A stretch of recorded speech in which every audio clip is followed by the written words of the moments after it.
后来继续来看，安尼来做生意，真正是拍歹名声。有民众到南投德山的指南宫拜拜，看到有摊贩咧卖莲雾，拢是地安尼一地一地安尼咧卖。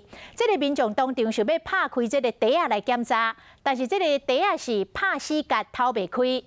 这个摊贩就讲哦，这个莲雾拢是青的啦，都要绑好红，安尼才袂去烤掉，才袂去烂去。这民众嘛真信任哦，无甲偷来看。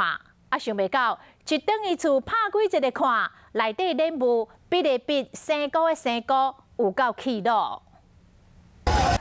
南投德山指南宫拜拜人有够济，边有真济咧卖水果的，有的是卖规地莲雾，塑胶袋还有拍夹，真无简单，一个甲偷开，内面有真济，拢已经生菇啊！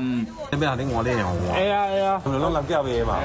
如果有真的有遇到问题，他拿来我们也是直接退钱给他。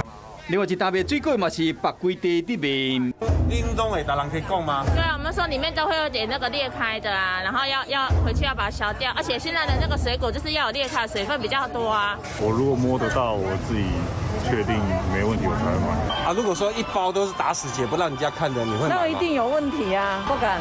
到民众买规地莲雾，发现讲有过点烂去生菇，去甲铺上网络。不过当时想要偷开来检查，头家讲这拢青的，白红才袂弄歹去，结果等于厝一个透开。就是你如果店家还老实的话，你应该不可能把袋子当死结。不合理，应该要让消费者能够检视。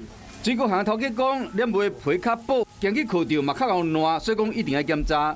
有别的嘛不要紧，赶紧食就好。要不然有反乌生菇就唔通买，尤其是路边摊的摊贩，果子拢是白规地咧卖，也是中午有放报纸的，有可能顶站的较水，下站就会较歹。总有一句呐，买果子一定要偷开来看，以免去买到较歹水果，安尼就算袂好啊。